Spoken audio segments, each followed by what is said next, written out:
notice the heaviness of the air, the strange smell, or the unnatural hush that hung like a mist over the forest. Get to the mill, do the demonstration, impress the magistrate, save the town. And, added a small and hopeful voice inside, maybe, if you're lucky, the magistrate will make you a court alchemist. Sepha swallowed and shook her head. That was nonsense. Unlike Sepha and every other alchemist she'd ever met, court alchemists were official.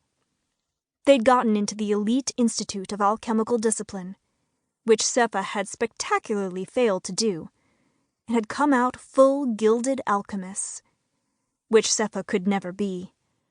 Not with the way things were. She focused instead on something useful, something real. The speech Father had written for her.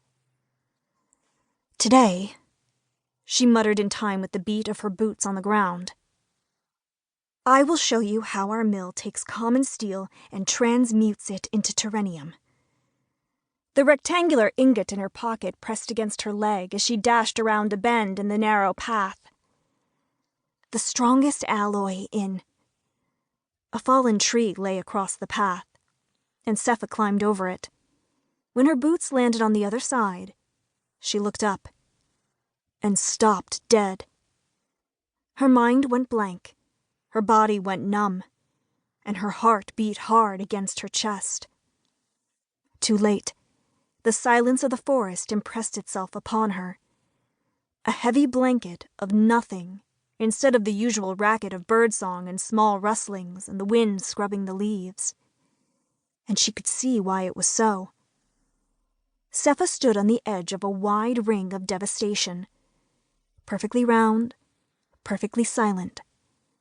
Fallen trees, hundreds of them, lay on the ground in a riot of lines that pointed in every direction but up. There was a sacred horror about the place, like a battlefield after the fighting is done. Sepha was afraid to breathe, afraid that the slightest sound might disturb whatever had done this. Flinching at a loud crack behind her, Sepha turned and saw that the ring was still expanding. With a sound like a sigh, a pine tree shivered and shed all of its needles. A prolonged groan, and the tree crashed to the ground. Sepha turned on her heel, slow and disbelieving, and stared at the fallen trees. This couldn't be natural. Things like this didn't just happen. There was no man or beast who could, who would. Oh, it wasn't natural. This, whatever it was magic.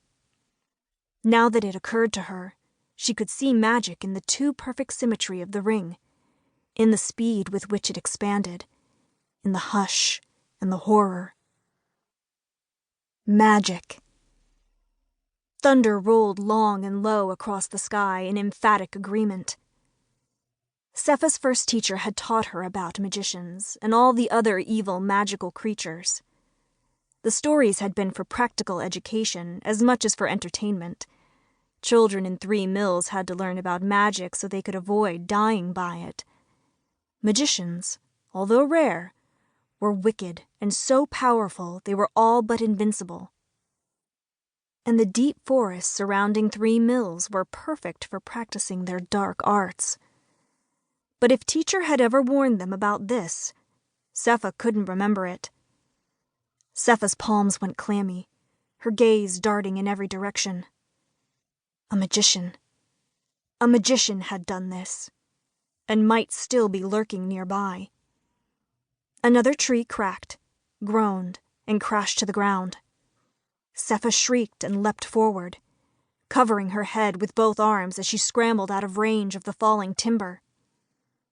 In the sudden stillness, Sepha heard a new sound, a sort of whisper, a sort of hum, coming from the middle of the field.